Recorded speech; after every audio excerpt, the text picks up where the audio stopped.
Coucou les hérissons, bienvenue dans cette nouvelle vidéo où nous allons faire des langues de chat. Je vous dis tout de suite, il faut préchauffer le four à 190 degrés. Au moins pour une fois, je n'ai pas oublié. Pour cette recette, nous aurons besoin de 3 blancs d'œufs, 90 g de farine, 90 g de beurre, 90 g de sucre et une cuillère à café de vanille. Si vous avez une gousse de vanille, c'est mieux. On transvase notre beurre mou ainsi que notre sucre et notre vanille.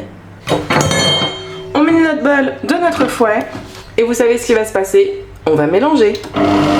On rajoute à ça nos blancs d'œufs ainsi que notre farine. Vous voyez, on a une très jolie pâte. Pour la suite, pour l'étape suivante, vous pouvez soit utiliser une poche à douille, soit pour moi une cuillère.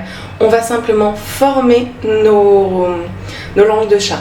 Par la suite, vous pourrez également rajouter sur vos langues de chat des amandes effilées, plein de choses, de la noix de coco même, tout ce que vous voulez, tout ce que vous avez envie. On va tout d'abord venir déposer une petite boule de pâte qu'on vient ensuite étaler.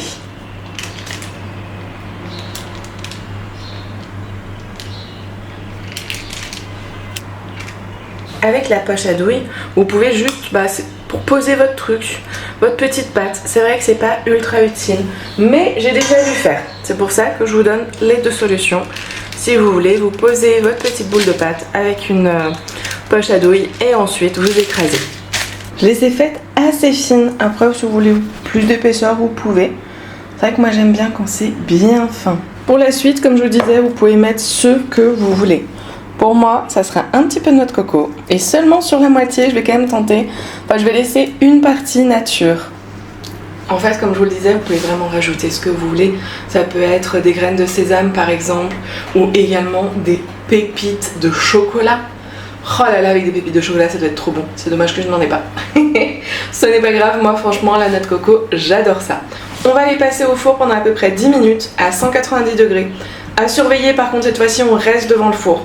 Et voilà, c'est déjà cuit. Regardez-moi ça. C'est très mignon. Ça a vraiment le centre. Regardez.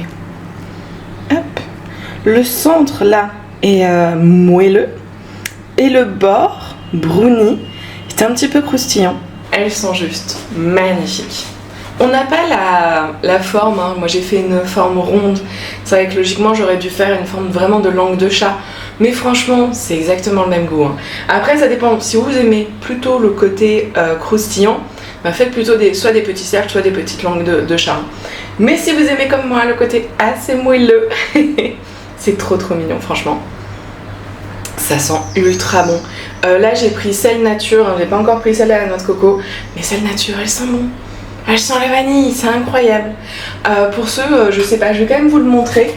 Moi j'utilise ça, je sais pas si vous pouvez le trouver. C'est, j'ai trouvé ça chez, c'est marqué Mr Cake, mais en réalité c'est pas Mr Cake chez qui moi je l'ai acheté. C'est un de leurs concurrents, hein. Franchement c'est une boutique de pâtisserie. C'est vraiment pas mal, c'est de la pure vanille, mais en réalité c'est comme une sorte de gelée de vanille un petit peu.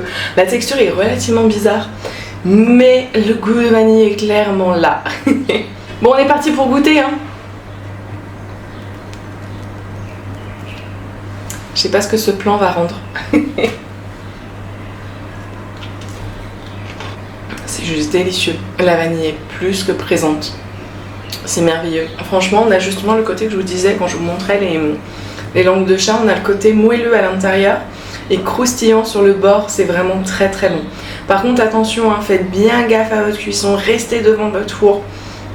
Ça va très vite. On va goûter maintenant celle à la noix de coco. Si vous mettez de la noix de coco, soyez plus généreux. Moi j'en ai pas mis assez, malheureusement il n'y a pas assez de goût. La vanille en fait est vraiment forte. Du coup, ma noix de coco elle est pas là quoi.